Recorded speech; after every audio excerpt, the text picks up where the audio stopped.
Red Star Belgrade 2, Young Boys 2, in what I thought was a must-win match for Red Star in the second match day of the Champions League.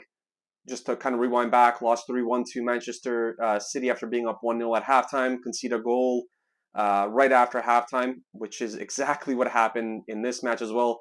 Basically, the two matches, the first two goals are kind of like carbon copies. I mean, NDI scores late in the first half, or not, I shouldn't say late in the first half, but scores in the first half, and then Young Boys come and score, in the 48th minute right away as the second half starts. But I want to start beginning of the match, starting lineup. Everything pretty much stayed the same. Everything did stay the same from the previous match against Manchester City. I thought if there was one change that could possibly be made was Stefan Mitrovic not starting this match, and maybe Peter Olainka starting on the left wing, or even Alexander Katai maybe starting on the left wing. You even have someone like Lutic who has impressed, since returning to a Red Star from his loan at Čukarički. So I even thought that maybe he could be a starter now, and that didn't happen. But to kind of go back into the match, the first goal, Osman Bukhari does an excellent job of staying onside, which was after NDI had scored the goal, it was marked as an offside goal and then went to VAR, just exactly the same as the Manchester City goal. NDI ends up scoring the goal. Happy for him because he has worked really hard. For me, when it comes to center forwards, it's great that you work really hard, but at the end of the day, you need to score goals. And being a Red Star fan and an Arsenal fan, I could kind of relate those two things to Gabriel Jesus and Eddie Nketiah as well. Guys who score about 12, 13 goals in the Premier League every season. Maybe not Eddie Nketiah because he hasn't played as much as Gabriel Jesus, but you need to score goals. You're a center forward. It's great that you work hard, that you create all this pressure. At the end of the day, you need to score goals. So I'm happy that India did score that goal. He had a big time miss against Čukarički in his first match. He had a big time miss against the Radnički Niš this past Saturday, I want to say.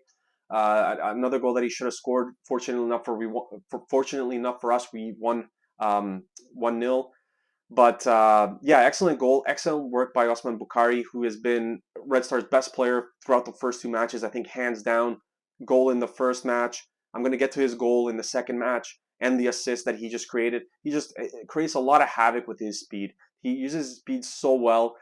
This year, I've noticed he has been a little bit more selfish than he has in the previous year. So when he came last year, I thought that he was very unselfish. He got guys involved almost to a fault. Like there was a lot of chances that he could have, and if he took the chances himself, nobody would have said anything. This year is a lot more selfish, where there's points where he can, kind of leave the ball off for another teammate where he decides that he's going to end up shooting anyways, which kind of drives me crazy at some points. But he's by far been our best player in the first two matches. I mean, without a shadow of a doubt, he's been excellent for us. And then the first half, the first part of the first half was pretty much Red Star under control, and then the second half of that was Young Boys more so in control. Glazer, again, I have to mention him, made two huge stops. We'll talk more about him later on, but made two huge stops in the first half, maybe even three. I know he had one off a deflection, one that he maybe didn't see. Excellent goalkeeping. I would like his distribution to get a little bit better. He's known for his distribution. I think he was the best goalkeeper in terms of distribution last year in the Europa League, or I think it was the Conference League. I can't remember right now where Hapoel Beersheba played, but whatever one it was that he was in, he was, I think, the best goalkeeper in terms of distribution. I want to see it get a little bit better though. He still lands a lot of his passes, but there's some critical moments that he kind of messes them up, and I'd like to see him get better. Young Boys goal to start the second half, you can't have that. So that's two matches in a row in the Champions League. Champions League teams will punish you for every opportunity that you give them. That's exactly what happened. Kind of a ticky-tacky play, 2-3 passes, and it's in the back of the net. Omri Glazer has pretty much no chance at stopping it. Stamnic should have done a better job of tracking the player. He didn't do that, and it led to the goal.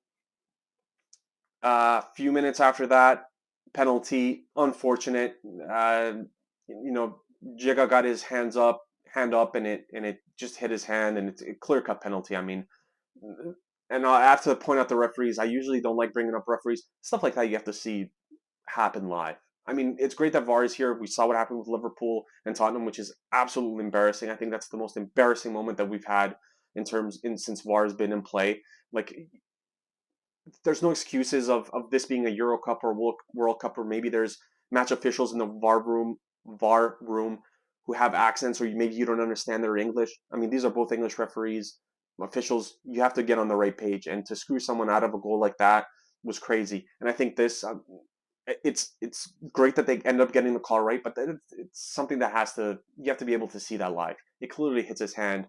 Now the penalty, Omri Glazer, I have to be a little bit critical of him. He could have stopped this one. He dives to his left side, and the ball, it's like he went early. The ball was kind of behind him, where he looks like he got a touch of it. Very fortunate for the center forward who scored the goal. Very fortunate for him that he did score that, because it honestly should have been saved. And who knows what would have happened, because it would have been a deflection, and then does someone run onto it and score? We don't know, but Omri Glazer had to do, I think, a little bit better there, on that save, or preventing the goal from happening. And then it was just a matter of, kind of young boys still creating a lot of pressure, and then Red Star trying to catch them on the break as well. And then the substitutions happen. So you bring on the big guns. You bring on Katai. You bring on Jean-Philippe Crasso. You bring up Piero Lainka. Who else did we bring on? You bring on Lucic, who did a lot of really good things. I'm usually critical of him because he's an excellent dribbler, but he gets lost in his own feet. He tries to do too much. He's a young kid and gets so excited. That's at least what it looks like from the outside looking in. He gets so excited that he kind of gets lost, but he still did great things today when he came on. Jean-Philippe Crasso. Listen, the Bukhari goal, the pass from Jean-Philippe Crasso was, I can argue that it was better than the goal. Here's why. Bukhari has scored goals like that either 3 or 4 times this season. Like, he is literally catching goalkeepers sleeping on their post, which is embarrassing for the goalkeeper. If there's one thing that as a goalkeeper you have to cut down, it's the angle that he's not going to score on the first post.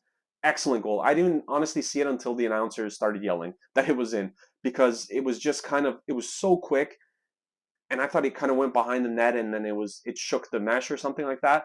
Excellent pass by Jean-Philippe Crasso through 2 defenders, plus another defender who's man marking Osman Bukhari.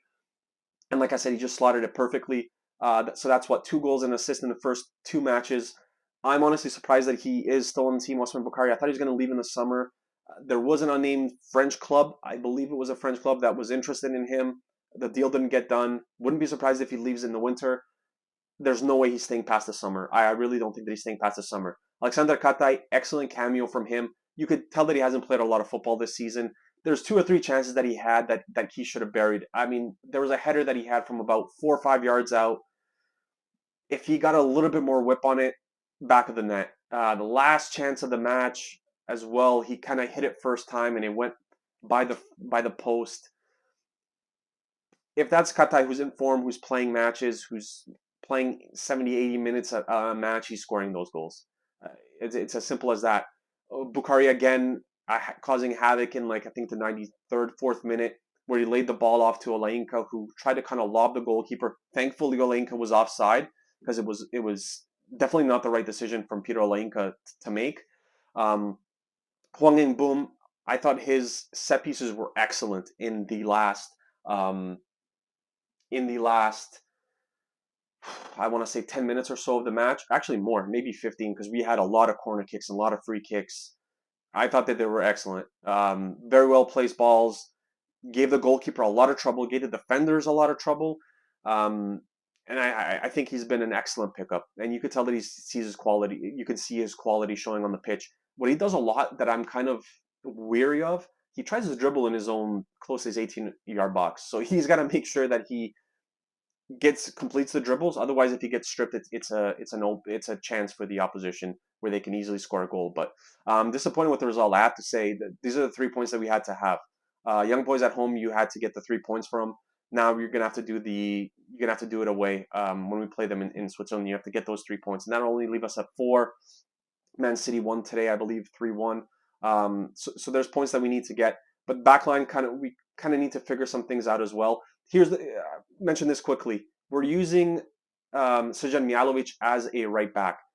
that showed in the final 10 minutes of the match. So it's not his natural position. He's a converted center back from a defensive midfielder.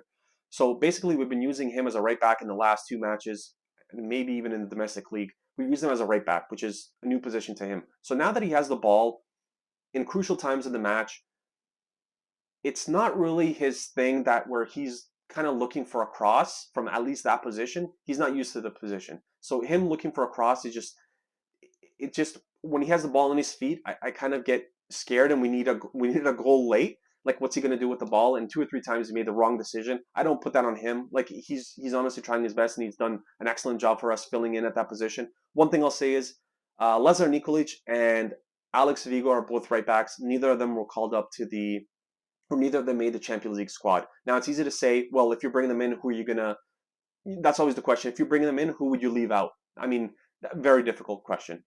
I mean, that's very difficult. Who do you take out of the lineup to insert one of those two guys in? So that's, I mean, difficult thing to do. But yeah, disappointed with the result. 50,000, I think, fans at the match, which is excellent to see. They were very loud today, which is something that we're going to need um, against Leipzig and Manchester City in the final match. Next match is against Leipzig, which I'm looking forward to that match as well, big time. So looking forward to that. But again, 3 points would have been great here. One you're going to have to settle for, but I feel like this is a match that we desperately needed 3 points. Let me know what you thought of the match. Let me know in the comments below changes that we should make for the match against Leipzig, what you thought about this match, any standout performances, what did you think of White Young Boys and things like that. Just let me know in the comments. Take care, guys.